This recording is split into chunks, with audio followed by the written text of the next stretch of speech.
Good evening, good afternoon, ladies and gentlemen. Welcome back to another episode of High Top Sports. It is the best day of the week. It is Wednesday. Good to see all your beautiful faces. We've got a jam-packed show this wonderful Wednesday. Got some incredible guests on. We're going to be talking about, obviously, the coaching hires, giving them a grade, what coaching hires could be next. Then we're going to be discussing some portal moves. It seems that Billy and the boys are starting to heat things up a little bit, which is exciting. We did talk about, hey, let's not get too worried about it yet. Things still to come. Talk about some intel and recruiting insight. And then we're gonna ask our special guests their thoughts on Billy Napier in the future with the Florida Gators. Before we do any of that, let's go ahead and introduce co-host for the evening, ladies and gentlemen, Mr. David Swoderquist, big fella. How you doing, man? Good to see you. And how was your Merry Christmas? It was good, man. I'm feeling a lot better than I was last week. Of course, I came on here sick, but unlike Florida State's players, I did not opt out. I continued the show like always, but I'm feeling really good this week, baby. Let's get it. Let's go. Golly, Dave has been on an absolute warpath when it comes to just myself included. It's been an absolute blast roasting FSU fans and their player, not their players, but just their fans, just what they're going through. It's wonderful to watch this fire happen. But ladies and gentlemen, without further ado, let's go ahead and bring in our special guest. It's been a while since she's been on. It's been a while since we've given her a hard time. Miss Allie Peak, ladies and gentlemen. How you doing, Allie? Good to see you. Good. How are you guys doing? We are doing fantastic. Did you have a good Merry Christmas? I know you got a house full over there. How were the gifts and how was the mayhem? It was good. It was magical. It was crazy. I'm out of town right now, so I essentially just like closed the door on all the Christmas mess and left. I'll deal with that another day, but it was good. Yeah, you are traveling. We do appreciate you hopping on here. You've been on the road all day today, and you made it work. So we do appreciate it, and you've got a big party coming into your house. So we're gonna have some fun, and maybe if they want to join, we'll rock and roll. But look, I do know you've been busy. Well, obviously with the holidays, and I don't think you've had too much to really talk about all that's happened. So I think this is gonna be some awesome insight to get your opinion about these things a little bit. But let's dive into the first order of business, the portal talk. We've got a lot of names, and we're gonna show that list here in just a moment of people that are gonna start visiting next year, which is just a few days away, but it's going to be next week. We're going to get some portal visits. Give me your thoughts, though, Allie, on how they've done thus far in the portal, and do you expect them to be a little more aggressive as the next few weeks heat up and these bowl games come to a close? So I expected them to be a little bit more aggressive already, right? So completely kind of caught off guard that we didn't come out the gate just 100% aggressive day one on the transfer portal opening because we needed to be. I am really hoping that we signed a small number of guys in the early signing day because we're hoping to have a big portal class, because truly, if Billy Napier is left with the decision of, do I pad this class with 3-star guys that I've got to develop, or do I take more guys that can potentially play right away? That's what he needs to do, because honestly, at this moment, he doesn't have the time to develop those 3 stars before he wins. He's got to win right now, which is, again, also why I'm a little surprised he hasn't hit the portal harder earlier. I think Florida really needs to land some offensive linemen. I know you're going to put the list up, but we really, really need some DBs to hit. I think Florida's defensive line, we still have to bolster that up. There's just some areas that Florida really, really needs some help immediately. I'd like to say it's going to get more aggressive after the new year, but nothing that we've seen so far has told us that. We do have some visits scheduled, so that's good. I think the first week of January is probably going to be a very intense visit weekend. Looks like the list is very long, but we got to get aggressive fast. Yeah, I think you made a good point. We talked about it last week, I believe, with we're the class finishing ranking, right? 16th. It's like it finished horribly. It's like, hey, we backstacked it like Miami did with 18 3-stars. It would be in the top 10. Is that what you want? I think you made a good point. Billy isn't in a place to where he can afford to do that, because those guys aren't going to see the field for probably 2 years. You may get a star out of that bunch, but yeah, I think like you're right. The focus, and we've been talking about that. Obviously, the focus needs to be in the portal. And look, let me pull that list up while I'm chit chatting here for just a quick second, so you guys can see. There may be a few more that heat up, but these are the names. These are some of the newer names. Jaden Avoyson from South Alabama, that just dropped today. Cassius Howell, we mentioned him in a previous episode with Stephen Harris from Bowling Green. That is an edge rusher. Really excited to see what he can do. Obviously, with us losing Princely, that would be a big addition. Alongside Andre Selden, cornerback, and I don't have his name down here. I have his name over here though. Western Kentucky, Kendrick Simpkins, safety as well. So, Allie, you were just mentioning some safeties and some cornerbacks. It looks like we've got one, two, three. Marcus Ratcliffe is another option on top of Kevin Humes, which is a newly reclassified 2024 recruit. That's 5, 6 safety slash cornerbacks that are looking to come and visit. Yeah. His film in particular is very impressive. I don't know how much you've seen about him, but somebody that I think could come in and contribute immediately. And that is what Billy has to be looking at. He has got to be bowl eligible next year. I think you've got to win 7 games, which is hard to find those looking at that schedule, right? You win 7 games, you get to live to fight another day, right? I think if you win 7, you move on to 2025. You're not bowl eligible. I got to think the noise is so loud that I don't know that you survive to the 2025 season. So pick up guys that are going to play right away. It's something too interesting. Like we were just talking before the show, even before you hopped on, Allie, is I was like, man, as much as Billy's on the hot seat, and we're going to talk about that seat a little bit later on. I want to see him for another year because I don't want to lose DJ. Right, I want to see what he's able to do, and there's a huge question mark on whether or not he stays. I think he loves the program. I think he's extremely bought in. But if your coach leaves, somebody who's recruited you for the last year and a half, 2 years, it's going to be tough to keep him. And look, I wouldn't blame him if he did left. That's kind of the world we live in now. A lot can change in a year, obviously. So he may get to Gainesville, fall in love with the city, and this might be a different story then. But as of now, I was always told that if something happened with Napier this year, that DJ would have been gone, and that his loyalty is to Napier right now. I think the best case scenario for Lagway is for Mertz to have a great year and Lagway to play kind of a support role there. Like if we could be a Tebow to a Leak or something like that, come along slowly, get developed, and then 2025, this is your team. That's the ideal, right? And, I think in general, the thought process is that Napier gets 4 years, right? I think that's what he was told all along. I think that's what he believes. The problem is the way the losses happened this year and the fact that Florida easily could have had 2, maybe even more than 2 wins if there weren't boneheaded in-game coaching errors.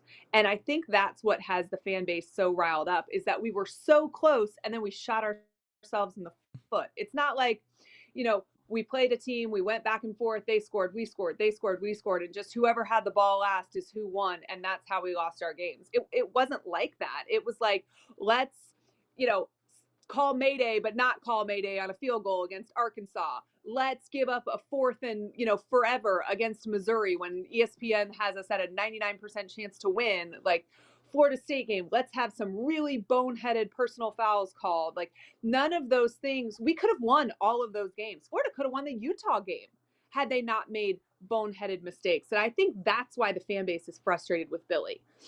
Allie's been tucked in the car for a little bit, guys. She's a little fired up here, so just we mistakes were not going to happen. We were play disciplined football. We were going to be organized, and we've been anything but. So I don't think it's so much the record, it's how we've lost. Agreed. And that's why fans have no clue where we are right now. Agreed. Swolder, what you got for me, big guy? Thoughts? Yeah, I mean, I think it was kind of a blessing in disguise, actually, when you look at the recruiting class. And obviously, you don't want to lose any elite players, any top 100, top 50 players. But at the same time, if Billy Napier's really trying to save his job and he needs the roster spots and he needs people that can come in here and immediately play, maybe losing some of those guys out of the recruiting class was a blessing in disguise. Me personally, when I look at a recruiting class, I look at the player average, I look at how many commits. I could care less where they're ranked or whatever, because a team can have, like you said, Miami can have a multiple 3 stars and have the number 5 class when really that class is very top heavy. But I think it is a blessing in disguise. And I think now with Billy Napier having this big visit weekend, you can add some DBs to the backfield. But as Ali said, you need offensive linemen. Like I have not seen but maybe one offensive lineman so far this cycle. I need to see more of the offensive line. And I think once you get the trenches pretty, I mean, you get them pretty stacked right there. I mean, you got guys returning like Cam Jackson, you got LJ McCray that come and play immediately if he had to, Kelby Collins. We went through the whole list, Desmond Watson, some of those guys. Obviously with the new strength and conditioning coach, nutritionist, we'll get into that later. I mean, hopefully that can help also. with some of the performances that you had last year with, guys hitting defenseless receivers and falling over. Hopefully, we don't see that anymore. But I think really, honestly, that opens up, I think I think we got 7 spots open right now, maybe 8. I'll have to go check. But like, I think now what your most important asset is right now is getting players that can play immediately. That's what's really going to save his job. You got a couple of guys that can, be serviceable for a year or two. And if you're talking about kids that are like, okay, well, they don't know if Billy Napier's not going to be here the next year. Well, if they only got 1 year of eligibility, it doesn't even really matter, right? They're going to be gone anyway. So why not take the chance on some transfer portal guys to get them in here, and maybe you do win those 7 to 8 games. Maybe you get over the hump of playing the Missouri game, keeping it so close, and maybe you can make that a touchdown game instead of like a 1 point or 3 point game.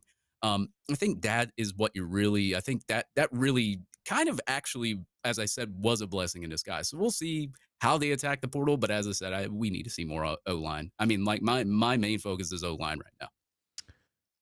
Yeah, I think the O line, like we got Brendan Crenshaw, Michael Tarquin was favored to go to us. I think that's changed a little bit. I think that'd be a great addition because it would just be a quick little plug in. And we were talking. I said, look, you get Crenshaw, you get Tarquin. There goes your tackle positions. Barber gets to move back to the guard, which he was more comfortable in anyways. Damian George, who was played tackle this year, clearly does not play tackle very well, but played guard very well when he was able to slide over. Mhm. Then you've got Big Rod, you've got Fletcher Westfall. Obviously, these guys that could obviously make some impacts as well. The O line all of a sudden is coming together. Very young, but some reason to be excited. So yes, I think at least 2 more offensive lineman pickups for sure. But it looks like Will Harris is coming in and really cleaning up shop on this entire DB and safety staff. We lost obviously Miguel and Kimber, Jason Marshall. It's still unknown. I think that'll probably be determined on the conversation that's had with Will Harris in the future of where he's heading. I know we had our frustrations with him, but he started to find his rhythm towards the end of the year. I think Armstrong started to realize like, here's where you're best utilized, and I wonder if that's where this conversation's happening with Will and Austin of like, hey, another year would do you well, right? Going to the NFL draft right now, you have you were a 5-star kid at one point. You and I, all of us should know that you weren't at your best last year. You were easily a 2nd round, maybe 3rd round draft pick. Right now, you're probably sitting at 4 and 5 based on your production. And I think that might be the selling point. Could be wrong there, but I would like him to come back just with the departures going out and with the additions that are coming in. I think he'd be a great asset. I mean, the more bodies, the better, right? Yeah. That our injuries are going to happen. Stuff is going to go wrong. That's just kind of the nature of the beast. I mean, I can't imagine what his draft stock is at the moment. And I do think he played better towards the end of the season, but that tells me there's still room for development, right? Sure. And that is like, hey, listen, we need experience here. You need development. We can help each other out if you stick around for another year. Absolutely. Well, look, I think things will continue to heat up. It feels like some names are starting to enter into the portal, and I think this week we'll continue to see that unfold, and hopefully we'll have a more exciting conversation as January 3rd comes up. I do want to clarify for people because I think the portal closes the 2nd, meaning that's the last day to get people. That's the last day that you can enter into the portal. So If the playoff teams enter later, that might be a rule. I don't know Yep. about that. That makes sense. or the playoff teams that I don't know, maybe it's that their visits happen later. They could enter the portal later, but I'll have to fact check myself on that. That probably is true. I was more trying to just clarify because a lot of people are seeing that date and thinking like, oh, it closes. Now, there is still a small timeline because people want to get in before the new semester starts. So it's not the 2nd, but it's like a week or 2 after that where if they want to be a part of the spring training, they will need to be signed. So I would expect the next week or 2 to really be hot and heavy, hopefully in the right way versus us being hot and spicy. Now, let's talk about the hires real quick. We've been talking about it obviously all week. I mean, that's kind of just been the biggest thing. Who has been hired, who hasn't been hired. Mhm. Allie, I do want to get your opinions and Dave, because I haven't really spoke with Dave about this. Let's grade the hires that we've got thus far. All right, let's start with Gerald Chapman. Dave, I'll go with you. Just give me a grade and why that grade. We talked about him a little bit last week, but let's kind of just give an overall overview, and then we'll go into the open spots as well. It's going to be hard for me to give anybody an A plus at the moment just because of that. But I'll give I'll give the Chapman B plus.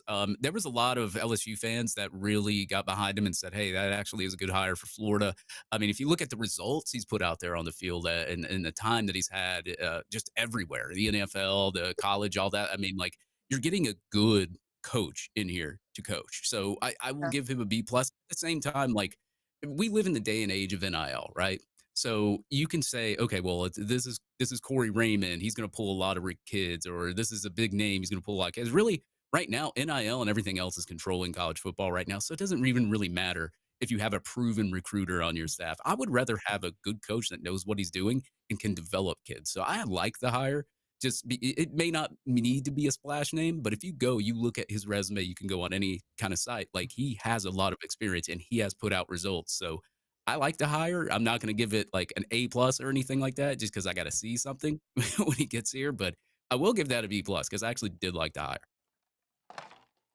I'm going to give a B plus as well.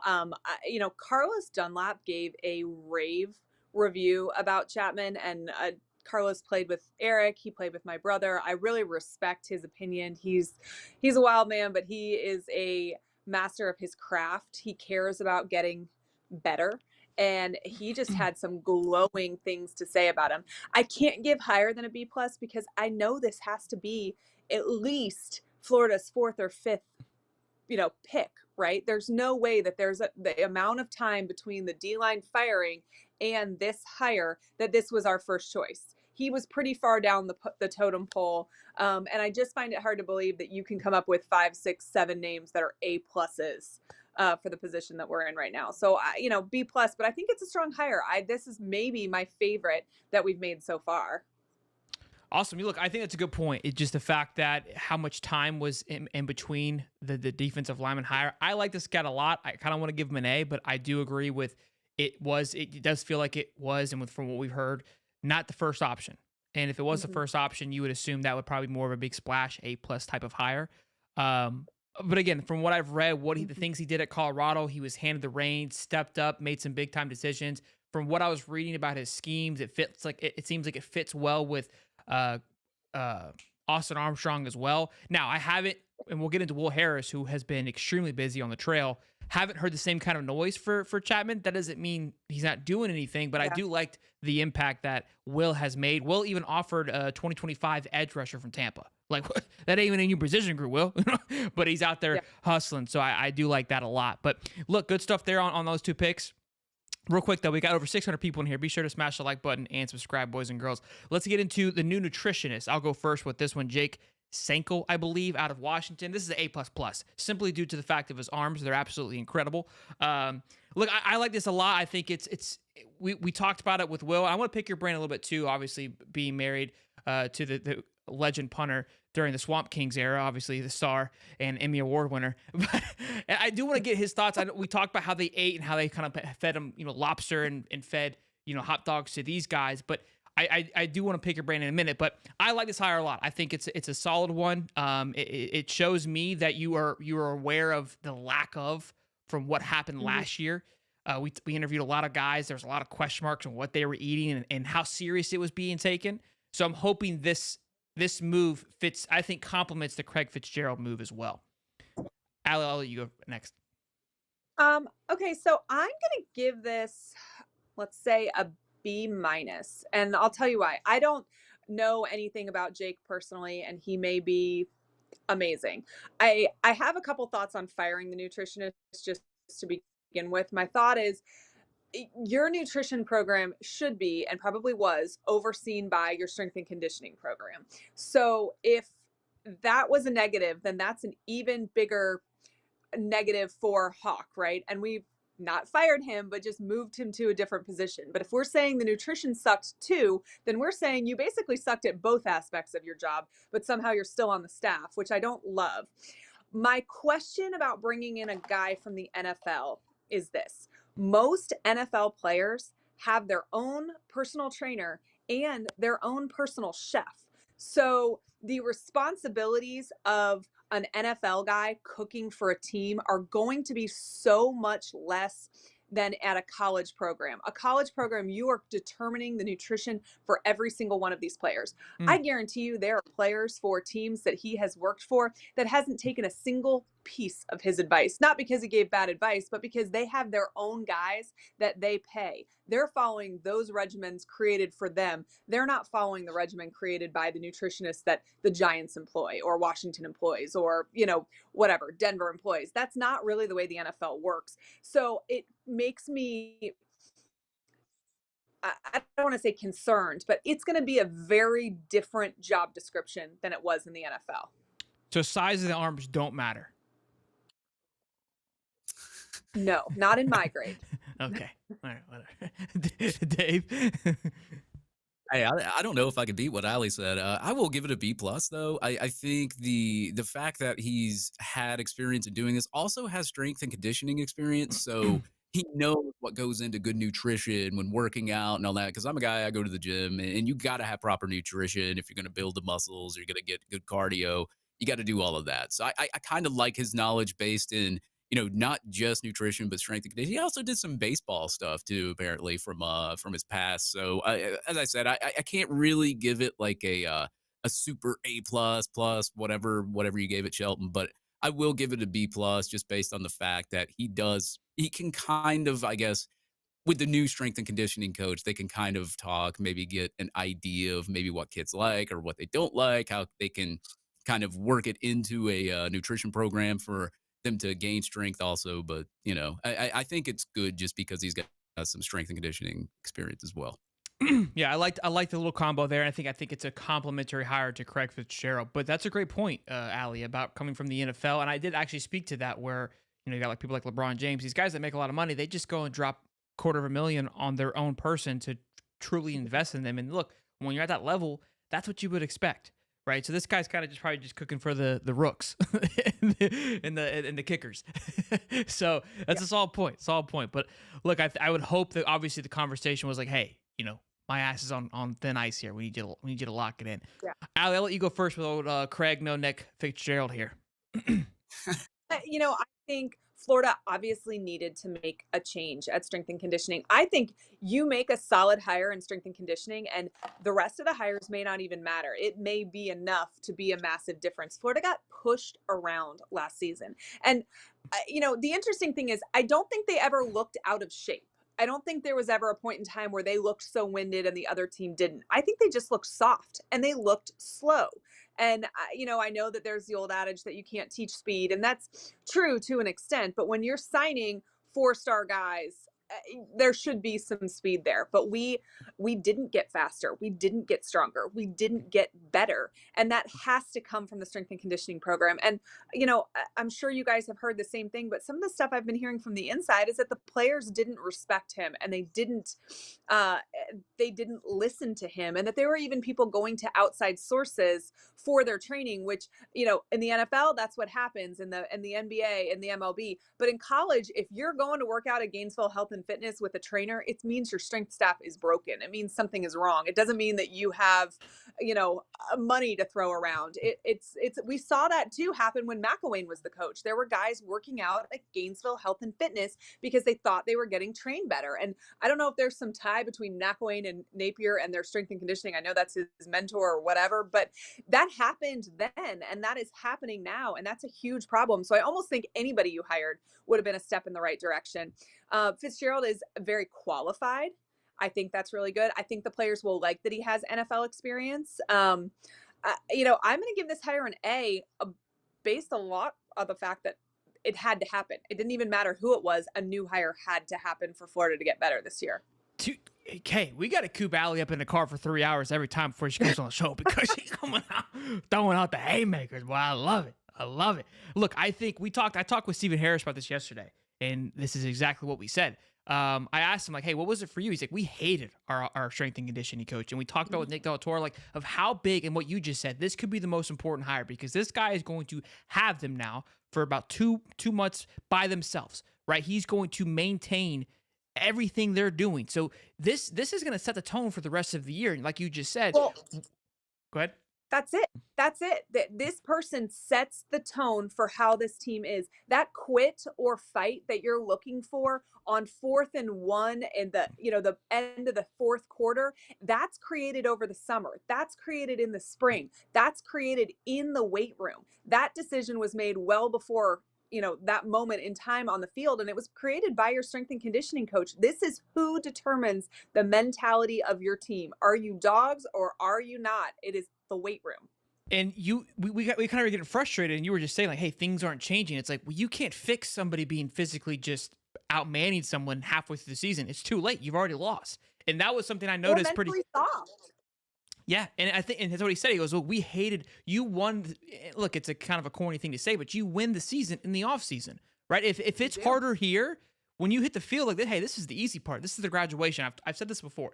When I raced my Ironman, right? When I showed up, one of the guys told me who I've been training with, he goes, why are you nervous? He's like, this is graduation. All you got to do is walk across stage. You've done all the hard work already. That was all the training that I did. And that's exactly what this is. Like, the game is supposed to be the fun part where you go out there, you just let it fly. You ain't got to think about it. Felt like we were fighting to get there.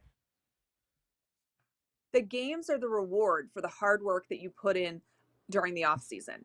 And, this team wasn't mentally tough. You can see it when you see players going after fans on Twitter. That's not a mentally tough team. When you see mental mistakes happening, like we saw at the end of the Missouri game or the Arkansas game or whatever else, that's not a mentally tough team. And that comes bro, from the weight. She been off the mic for a minute, boys. Golly. She's calling out everybody. Trevor, Princely, y'all heard it. She's talking to you. All right, Dave, I'll let you go, Dave. You fit. I was about to say, I don't know every time we have Allie on, I just don't know how to top it, man. But like me and her, we should go first. We should definitely go first. Like, she basically just we know why we're here. Right. We're here for the good looks. All right, that's why we're here, Dave. We know why we're here.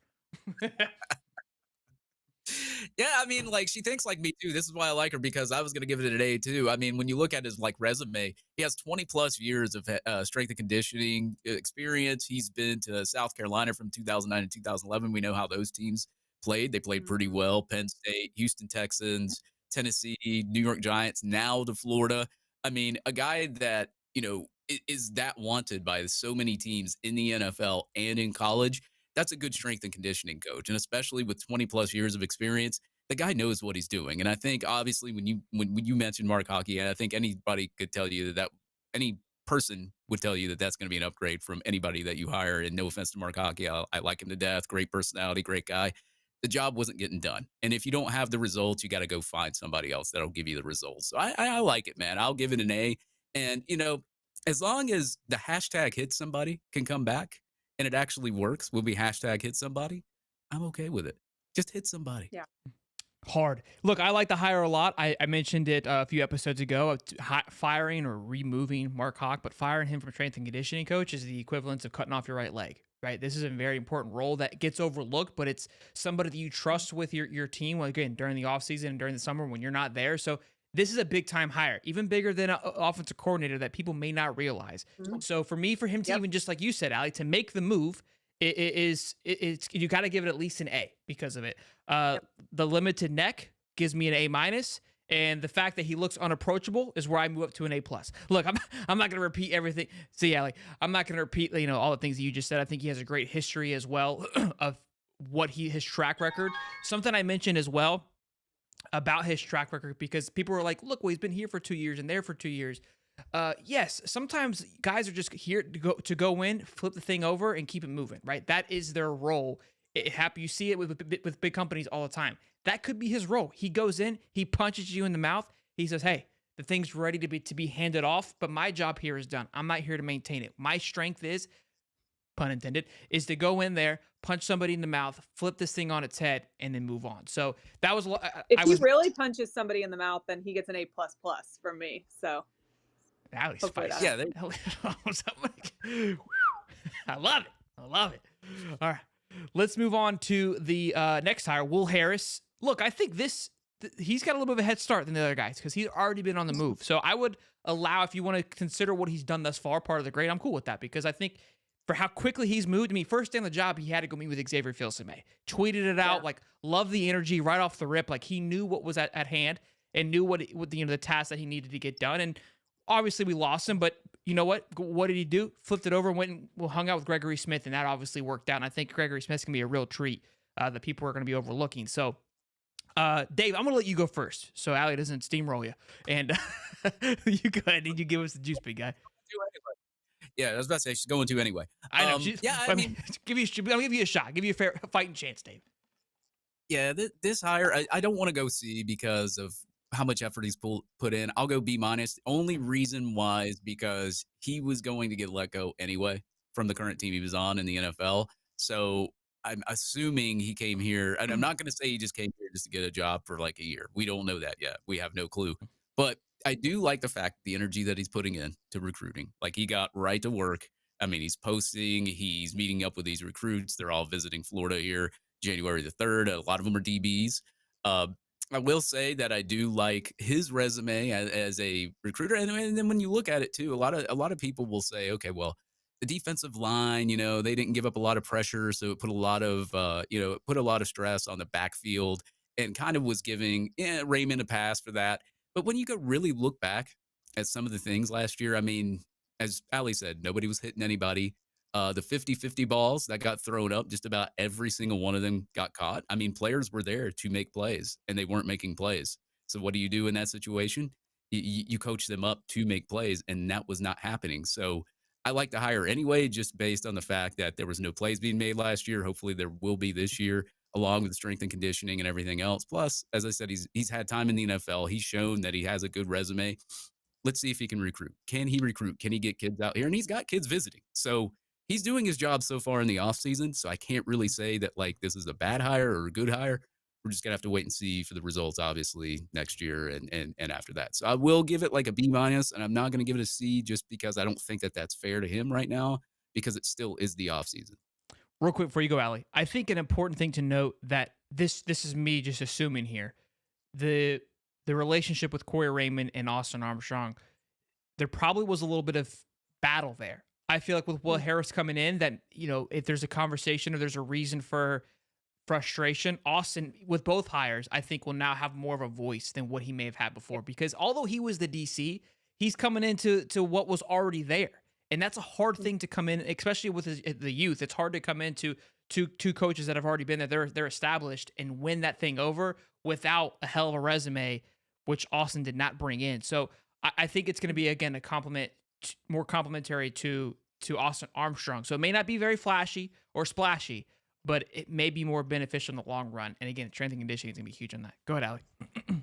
Yeah, I think probably something that led to Corey Raymond being let go was potentially his relationship with Austin Armstrong. I don't know from an inside perspective, but I can imagine that, an old, crusty, seasoned coach doesn't love taking, direction from a 30-year-old. Corey Crusty, right? Call Corey Crusty. I mean, I don't mean that like, he's seasoned, right? He's been around the block, and I could see it being very frustrating to take advice from a guy who, was in college 10 years ago.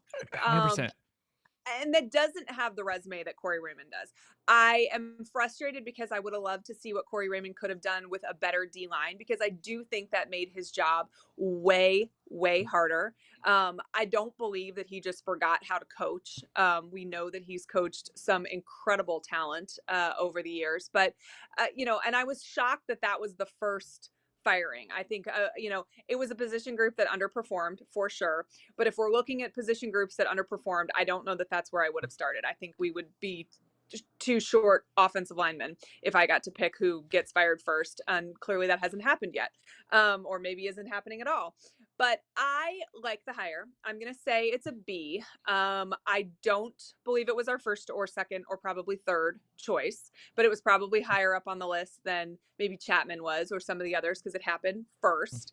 I like his resume. I think, he was only in the NFL for 1 year, so he has college experience, so he understands what he's getting into, which is my biggest fear with hiring NFL guys. It is just such a different world. They show up to practice, they coach their players, they go home, They watch film at home and whatever else, but that's it. There is not this whole other underlying of like keeping these players alive, keeping them out of trouble, re-recruiting them, throwing money at high school kids, finding kids in the transfer portal, tampering here, doing that. Like there's a whole nother aspect of football that exists in college that just doesn't in the NFL. And it's a hell of a lot more work. So I hope that when guys make the jump from the NFL to college that they get that. But I do think that it's not like Harris was in the NFL long. I love his California roots. I think that that could be a huge help recruiting wise. Obviously, it remains to be seen whether or not it is, but that is a hotbed of talent we could pluck from. We don't usually. He's young, so he should relate to these players, and he has hit the trail hard. We're going to see, how often that pays off in the next couple of weeks, but it won't be for lack of effort on his part.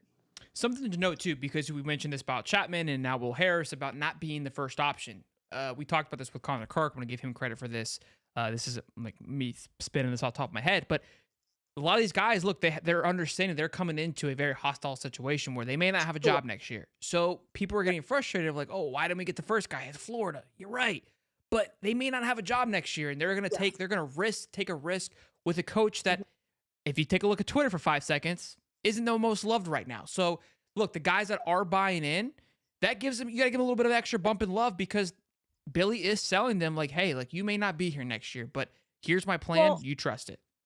That's probably why we get some guys that, don't have major Power 5 experience or much of it, because they're like, okay, well, I can go from the smaller school that I'm at and at least get to experience this big program, hone my skills and be ready for the next opportunity. It's going to be harder to convince older seasoned coaches, I think, to make that jump at this moment in time where we are right now. These guys are like, okay, well, this is going to help my resume, whether or not this works out long term.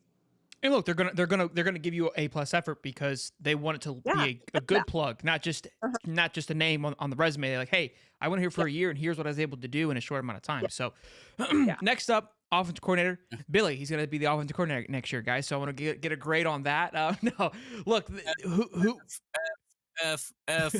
Okay. Brendan Marion, a UNLV offensive coordinator, was a name that was being tossed around. I would assume if it was a go. that he would have been announced today after the game, because there's obviously this big question mark of like, hey, if we are hiring, what are we waiting on?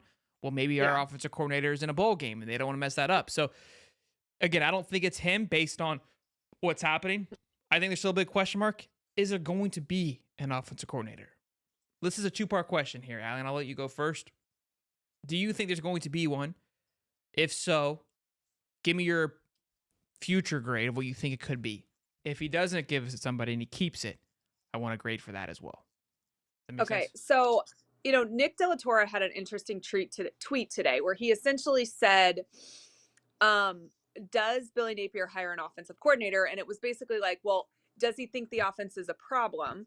Does he think he has more time? If he doesn't have more time, does he risk the time he does have in somebody else's hands? If he has more time and he believes the offense isn't the problem, then why would he make a change? My thing is this. If Billy Napier hires an offensive coordinator, even if next year does not go as we would like it to, I think he bought himself some rope, right? If he hires one. If he hires one. You've acknowledged that there is a problem, and you are attempting to fix it. And I think it somewhat restarts the clock. Not fully, but somewhat. And it kind of depends on who it is, too. If you hire somebody from inside, I think that is basically saying, like, I didn't want to make a change at all, but they kind of forced my hand. So here we are. Here's the pretend offensive coordinator, guys. I think if he goes outside of the program, that it shows that he seriously recognizes that there's an issue. And I don't personally think there's an issue with our offensive scheme. I think there's an issue with our in-game play calling. Billy Napier has not shown to have a great feel for the game itself, and calling plays that continue momentum.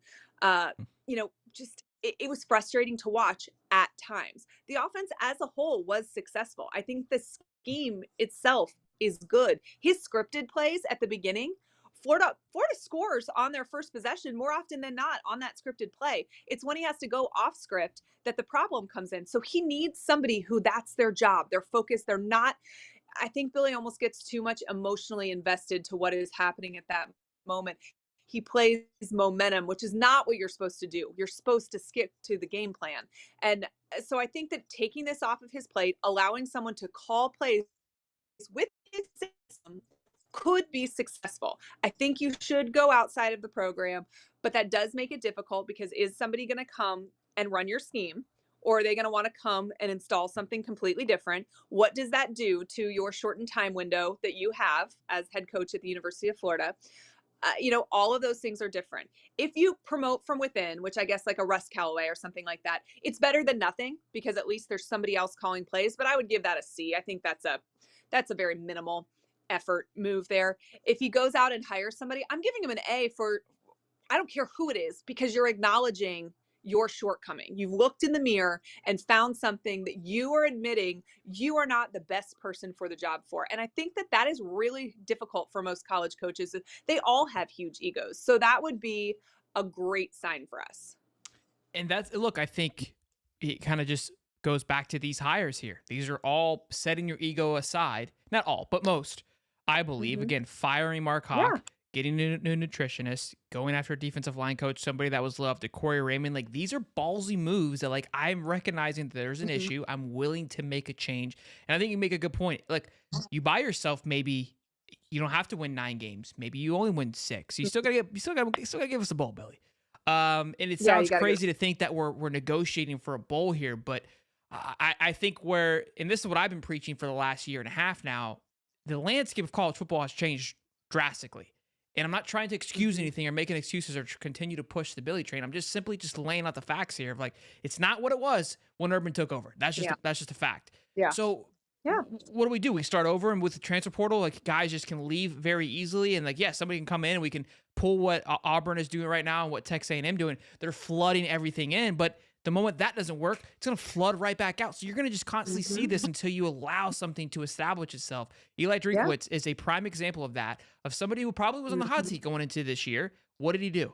He hired an offensive coordinator, changed the whole name of the game. Now they're landing 5-star recruits out of nowhere. It's like, what the hell? What's in Missouri? His quotes about that are so telling, because he said he had to take something off of his plate. He had to allow himself to be more of the CEO, and he couldn't do that as the offensive coordinator. And it was almost literally like he was talking to Billy when he was saying those things. Don't wear too many hats. Oh, by the way, also hire a freaking special teams coordinator. Dave, anything for you, buddy? Hey, we need Allie on here more often, man. I love Spicy Allie. She's going after it. way better than Polo Dave, that's for sure.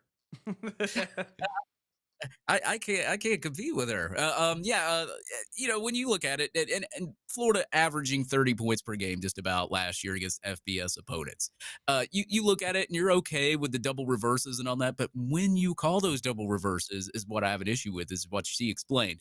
You need somebody that can call the right plays at the right time, and you don't have to run a scripted play right at the beginning and then get completely lost during the game. I think that's the biggest thing. So, like, if you did hire an OC, I don't know, like, how much control he's going to give the OC or not. So if you get somebody like Korn, maybe he's a guy that can come in, give you some suggestions, call some plays while you're trying to take over. But really, I would rather have an offensive coordinator just take over the whole game. I like Marion, and there's a lot of mutual interest there. And I think it's really, really stupid if you pass on that, but that's just my opinion. The special teams coordinator, yes, we need to hire one of those. I know we didn't put those up there, but I mean, I'm okay with any type of OC coming in here, but I think if you don't hire an OC, like you said, you're not really showing the fan base that you're trying to correct the issues that are out there on the field. It's like there's been many of games where you're in nail biters with a bunch of teams that you shouldn't be in nail biters with. You hire an OC, maybe that scores you an extra touchdown against Missouri. Maybe it gives you an extra couple touchdowns against Arkansas. Maybe, and then you're sitting here winning 8 and 9 games, and you're not having to worry about being on the hot seat anymore, as opposed to, and I think really the defense is where I really, really, would like to see a better improvement there. I don't think the offense has been completely piss poor. We've seen piss poor offenses underneath Will Muschamp, but I think Sure. that the offense can get better. I think if you can bring that 30 points per game up to 35 or 36, then you're really talking about a good offense. And then you increase the defense a little bit. You get a little bit better at defensive play. Then with the talent that you have, you're looking pretty good against these other teams. And then it improves your recruiting down the road. And then you can get more elites in here when they see the results out there on the field. So I Domino think you'd effect. hire an OC. So I don't know. I give you an F if you don't hire an OC. I'm sorry. Mhm. We'll see. Look, I mean, hopefully next week is a busy week, not just in the portal, but in hiring as well, because you're running out of time where plugging somebody in. You got to get somebody there. Look, they're not coaching, but get them in, get them established, meet the players, right? All those things. Also, too, something to note: last year at this time, which how national signing day played out leads me to believe that recruiting is a complete waste anymore. But we were much further ahead in the 2024 recruiting class. We had Miles Graham. I want to say we had maybe one or maybe two more commits, maybe a running back. I think Chauncey Bones was committed at this point. Now he decommitted, and of course, DJ Lagway. All we have right now is one running back for this 2025 class, which I'm not freaking out because, again, with how this thing panned out, like obviously we just throw a bunch of cash at the end. Recruiting is irrelevant. But I it's would like, easier to play defense than it is to play offense at the end. And I think that was yeah, the strategy going this season, and particularly with the way that things played out on the field, it was the right strategy. And I don't know that our on the field performance, our record is going to look a whole lot different next year. So you do want to play offense early. agree. And that's what I'm getting at. It's like, I don't think we don't. Why Auburn and A&M and Bama's always going to be able to do it, and so is Oregon because of their success. Auburn, especially because we talked about it, they're able to sell a pipe dream right now. So you're always going to have a school that can sell a pipe dream to these kids and flip them. Success or hope. You got to be able to sell one of the two. Yeah, and we didn't have anything this year. We lost the hope, and we didn't have much success. So we were, like you said, playing offense at the end there, which is much easier because I think we built a great foundation for a lot of these kids. And I think X was one of those guys that we probably were closer than people want to realize. Corey Raymond had a lot to do with it. And again, what does that go back to? The success. So my reason I'm bringing all this up is like, look, you got to get, if you're going to get an offensive coordinator, you need to make that move quickly so you can start going out and recruiting. Hey, here's where we're going. This is the direction that we're going to be heading, especially for wide receivers. Something that we've done a great job in, or good job, not a great job. We can do much better, especially with a talent like DJ Lagway. It's shocking we don't land like, not a Jeremiah Smith, but in that category. Like, how do we not get one? Auburn got 6 of them. You can't pluck one of them? I have questions. Right. Let's get into some recruiting stuff. And then we've got Billy Odds, which we've kind of already dabbled into it a little bit, but I made a cool graphic, so we're gonna have to talk about it a little bit again because I spent a lot of time on this graphic. I was like really pumped about it, and Allie already kind of heated things up a little bit. But Zay Mincy is somebody that we've been talking about. They, the On3 and 247, they've really been pumping these news cycles here lately, these clicks. I'm surprised that DJ Lagway potential flip hasn't popped out yet, but I digress. I do want to give you guys some updates, though. This article was written by On3 from Hunter Shelton. They kind of had a conversation with an Alabama insider, Corey Bender, which is a Florida insider, and then Miami's insider. Alabama thinks it's between Bama and Florida. Miami thinks it's between Florida and Bama. It's Bama and Florida for the Bama guy. Corey Bender says he thinks it's between Miami and Bama, and he thinks that they have a slight momentum over Florida. We were talking about this pre-show. The Cats already signed, so there's slight momentum or like a change of speed here. Hey guys, this is them just selling you a dream here. This thing is locked and loaded here. It's done and over with. And my ink leak tells me how aggressive we've been in the transfer portal for safeties and cornerbacks. Tells me we ain't in it. Okay, and how Miami and Bama close. That's probably more of a likelihood of where he's headed. That's my thoughts. Allie? I think he's Alabama. That's been what I had heard for a couple of weeks now, and I'm pretty sure that is exactly who inked him. I think it's a done deal, and he'll announce at the Army All-American game, and he'll pull out that red A. That'll be their 7th DB for the class, by the way. Davey? Yeah, if you go back and look at that that Instagram live they were on, and LJ McCray was at the bottom, and he's signing his papers, he's not showing him, and then you see his mom look over, and she's like, "Oh crap!" Like he's gonna be upset, like that kind of look. But yeah, I mean, also look at the graphic down there. This is probably one of the main reasons why Zay Mincy probably will not come here because of Corey Raymond. Yeah. He's not here anymore. I've been also told it's probably Alabama, so I'm going to stick with Alabama too. I think he goes there. I'm not sure if that interest there is from Miami so much as they say it is. But I do think at the end of the day, he will put on an Alabama hat. But I've seen surprises, but if that paper's already signed, it's already signed, baby. You can't unsign it once you send it. You Now, know, no, you can Jane hold Rashad. on, if he did sign it, well, he got out of his NLI or yeah. But if he did sign it, did he turn it in? Did he turn it in to Alabama? Did he Yeah. turn it in to Florida? Did he turn it in to Miami? We don't know. That's true because he's not going to be enrolled early, so he technically doesn't have to turn it in. Look, I think, Yeah. and this is something that's going to be a part of the attrition when you fire a coach like Corey Raymond. This is what's going to happen. This is part of it. So you're going to have a little bit of subtraction by addition. Look, I think Will Harris is coming in and trying to replace, what was lost. But these kids were recruited by Corey Raymond all year long, and that changes. It's like, whoa. Fire, so it better work out because you probably can put Mincy and X on here as losses directly correlating with Raymond getting fired. So, that's a high cost to pay. So it better be worth it. Damn. When you say like that, Allie, like that makes it not as fun anymore, Guys, over 740 people in here. Be sure to smash the like button and subscribe. Super chat from Spencer Daniels says $5. I thought I seen on Twitter an offensive coordinator is absolutely in the works. Hey, Dave, from your boy, Hal Lewis. I got a tweet of the week in regards to Hal. My man's been hot on the Twitter share. Like, I don't know the guy personally. I got no bones to pick. But my man has been on a mission this Christmas season to make sure that Brendan Marion does not get the job as the offensive coordinator. Bro, it is hilarious to watch. Like, the people get mad. Like, I appreciate what he's doing. He's just basically giving you his feel and his thoughts, the same thing that we do. He's just doing it a lot more aggressively than most people probably like. Hey, I love Hal to death. He's a great guy, but I'm going to call him shallow Hal. Hal, do you not want to win? Do you not want to win? Yeah. He does. He says in all of his tweets that he wants to win. So I believe that he does. I think he's just trying to set the correct expectations that this isn't going to happen. And I appreciate him being honest. What do you think, Allie? Do you know how? Do you know of how? I personally, I interacted with him on the program. He is on side, so to speak. I think he's taking bull. You're breaking up really bad, Allie. A little bit more heat. No. Yeah. We have no idea Break. what you said. It's $2 from Spencer Daniel says, I don't know why that just came through.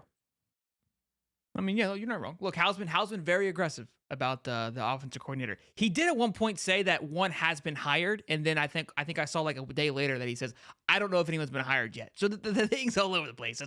You're trying to find out what tea leaves, what's happening here, boys. I don't think anybody got a clue what's happening. I was told the plan was to hire an OC, okay? But I've been told a lot of things, and then they change. So, but I've been told the plan is to hire an OC. So I'll put that out there. I'm not going to say, hey, 100%, 90%, whatever. I've heard. That's it. So I guess Allie's kind of, there she is. See, we got to, is it working again? What did you say about Hal? We didn't hear you. All right. Sorry, guys. I do have to jump in just a couple minutes because we got invaded. But I think he's a great guy. I think he wants Florida to win, but I also think he wants everyone to support Billy Napier and get behind this staff. And he's overseeing the negativity. I think fans have a right to feel the way that they feel and express that. And that's kind of what we're seeing. People are frustrated. They're allowed to be frustrated. You're allowed to have higher expectations than what we're seeing. But I don't fault Hal for trying to be positive Polly. Exactly. Real quick before you go, Allie, because I did make this cool graphic. Yes. It's snowing and it's fire at the same time.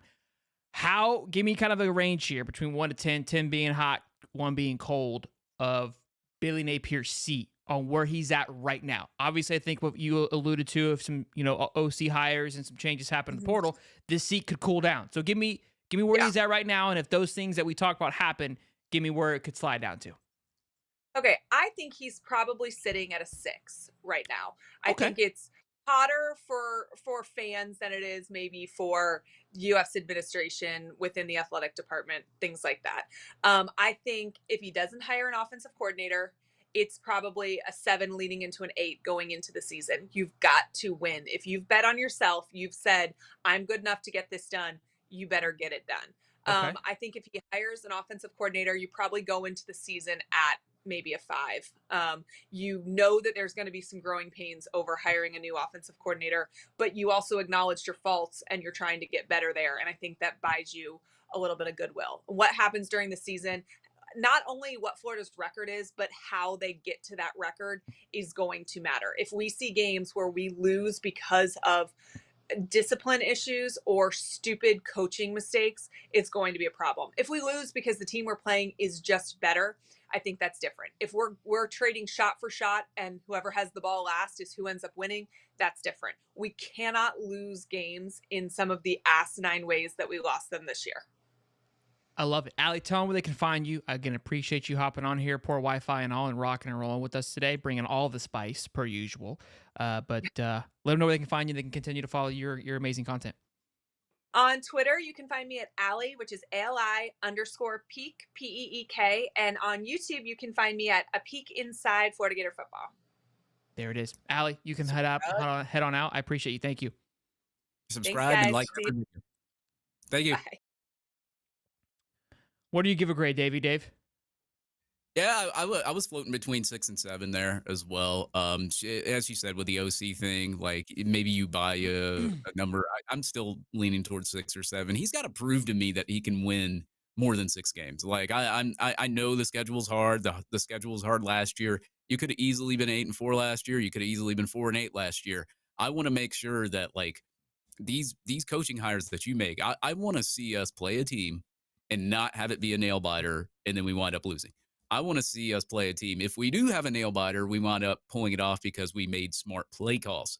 I also want to see us have some games where, hey, we're playing a team and we're up by 2 touchdowns. We're pretty comfortable. And then we sail past them by 3 touchdowns or even maybe just beat them by 2 touchdowns. I want to see something like that. I haven't really seen much of anything like that against an FBS opponent, except for maybe Tennessee. But Tennessee, you took your foot off the gas pedal in the second half. I want to see you stomp on somebody's throat, man. Blow somebody out. It's somebody, as I've said all the time. Yeah, I can't bring myself to go below 6 or 7 right now, just based on the fact of the results currently right now. You had the number 3 class, and I said it a couple weeks ago. I don't think I've ever seen a coach have the number 3 class and then drop all the way between 15 and 20, because that's what happens usually when a head coach gets fired. So Billy Napier's still the head coach. You have a number 15 or 16 class right now.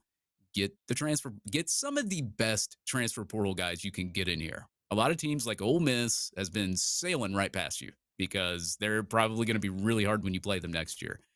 I want to see I can't say elite, but I want to see very, very good transfer portal players come to the University of Florida. I don't want some of these project guys, filler guys. You can't even afford filler guys right now. You need guys that can come in here and immediately play right now.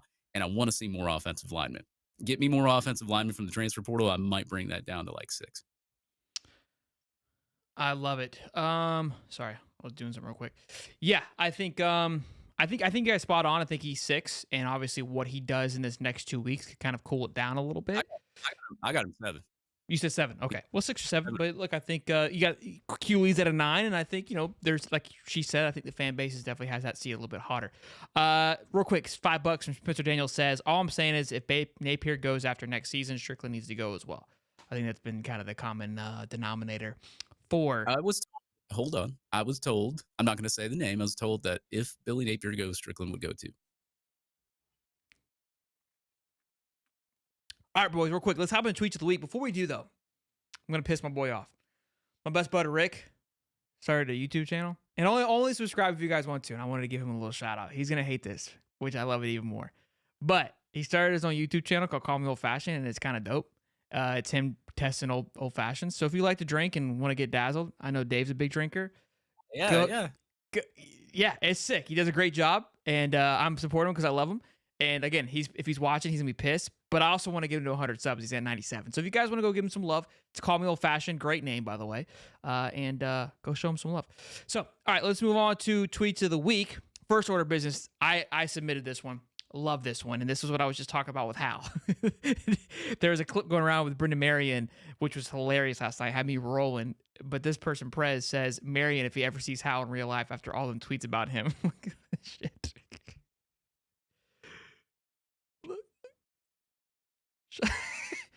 Look. Hey, shut the fuck up.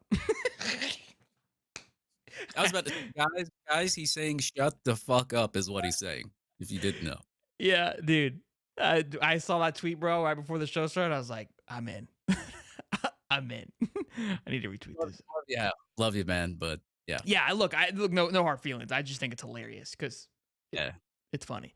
All right, next up, this has been gold. I mean, this is the downfall of FSU has been an absolute blast. Is FSU trying to raise funds to leave the ACC? Oh, yeah, I think I have this thing turned down. Oh, we should be good.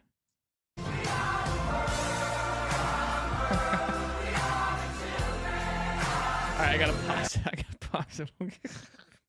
We'll get in trouble for that song. You're gonna get copyrighted for that. Yeah. Oh, Dave's always getting me in trouble. Bro, this had me rolling, bro. Like this energy right here, I live for this energy. This is gold. Christmas. Merry Christmas. Merry Christmas. Merry Christmas. Kiss my ass. Kiss his ass. Kiss your ass. Christmas. Merry Christmas. Merry Christmas. Merry Christmas. Kiss my ass. Kiss his ass. Kiss your ass. Christmas. Merry Christmas. I love it.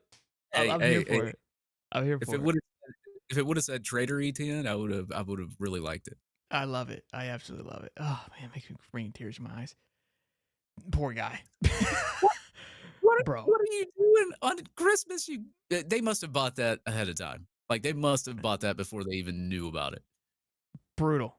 Absolutely brutal, dude. I saw this thing. I feel sorry for this guy. I followed this guy because I felt so bad for him. Yeah, brutal. Old man opened up a Trevor Etienne jersey on Christmas Day, the day after he goes to Georgia. So Dan Hicken went off on the Jags sucking. Here we go. This is live television. Playing for the #1 seed in the AFC. Now they're 8-7 with absolutely no answers. And it stinks from the top all the way to the bottom. It stinks from the owner, the general manager, the head coach, the offense coordinator, the defense coordinator, the quarterback, the entire offense, the entire defense, the special teams, and anybody who is associated. If you're employed with the Jaguars, you stink. You're not doing your job. This is an absolute free fall by this football team, and it shouldn't be that way. Hi, everybody. Dan Hicken here. Merry Christmas. Dan Hicken's a man, bro. That was I love Dan Hicken, man. He cracks me up. He is hilarious. Yeah, that was good. Straight from live television, just sending the cheddar. Great photo here from Dave, FSU fan, opening up presents to the college football playoff. All fives all around. Can you blow that one up a little bit? I got to blow this one up for the Florida State fans that watch our show. You blow it up a little bit. They got a lot of traction. And so, like, I posted this on Christmas morning around, I don't know, I can't even remember the time, like 8 or 9 o'clock, whatever. A lot of Florida State fans were like, oh, you're posting this on Christmas, not opening presents with your family. Bro, it takes 1 minute to get an AI-generated photo and about 2 minutes to plug those little things in there and then post it. So it probably took me maybe 4 minutes to post. So there's a lot of really butthurt fans. Like if you go back to that post right there, there'll be like a million quote tweets. I've muted the conversation, so I don't really see them. I had one guy tell me, oh, you're posting this on Jesus's birthday? Does this mean I don't love Jesus because I posted a Florida State meme? Like, come on. That was good. I'm not doing this one. I'm not doing this. I'm not doing that poor guy. FSU Barstool said, F it, we're winning the Orange Bowl. Oh yeah, they're gonna win. They're gonna win. They're gonna lose. What's gonna happen is they're gonna lose. They're gonna probably get blown out and be like, rings made, playoff runner-ups, almost won the Orange Bowl. Almost made it. It's been a blast. And this photo is iconic here with old Nicky, Mickey, Jimmy, Mickey, and Nick. It's funny because Mickey Mouse is more near Harbaugh than it is Saban. That's what makes it fun. Well, Jim's a good guy. He's a fun guy. He's approachable. Nick, not so much. Not so much. Boys, that is tweets of the week. Great show, by the way. Happy to have all you here. Over 600 people in here. So thank you to you all that came and hung out with us today. Make sure you guys go give Allie Peak some love and give her a follow. She obviously does a great job. You guys are loving her, calling for her to become AD. Don't blame you. Hey, she was spicy. I loved it. She was spicy. I loved it. We were rocking and rolling here. And look, I mean, these shows are gotten a little bit shorter. We're usually over an hour and a half, but we've been cranking videos out almost every single day now, and we got a little bit of a run going. So it's been good, and we're making, we're talking about what's happening as much as we possibly can. We're kind of in this little bit limbo stage now, I think, for the rest of the week. But next week, I think we'll get heated up, and I'm just ready to get back into spring ball and spring practice notes and to see what the strength and conditioning coach. I'm excited to hear, the changes on the football field. So we're getting into it, boys. We're almost there. Right now, we're in the fun news cycle of the transfer portal. So I do appreciate all you guys' support during this time. We're cruising, we're growing, just hit 19.4 thousand subs, almost at 20,000. Almost there, boys and girls. We're humming, and then we'll shut it down for good. But Dave, anything before we rock and roll, big guy? Yeah, man, it's going to be New Year's. This will be our next episode. Next Wednesday will be in 2024. So I would tell High Top I'd see him next year, but they'll probably see me on Twitter slandering Florida State a little bit more before the Orange Bowl. And I'm going to enjoy my weekend, by the way. I'm going to grab a couple of drinks. I'm going to sit back, watch the Orange Bowl, watch like the repeat of the TCU Georgia game from last year, and have a good old time. And then I'm going to watch me some playoff games. And, whether we make a bowl or not, it doesn't matter because none of those teams that are in the Orange Bowl or us are going to win a national championship this year. I love it. Hey, that's true. I will see you next year. Now, I might see all of you before then. You might see me before then. I don't know if we'll do a live show before then unless some news breaks. But you guys, if I don't see you or hear from you, you guys have a happy New Year. Be safe.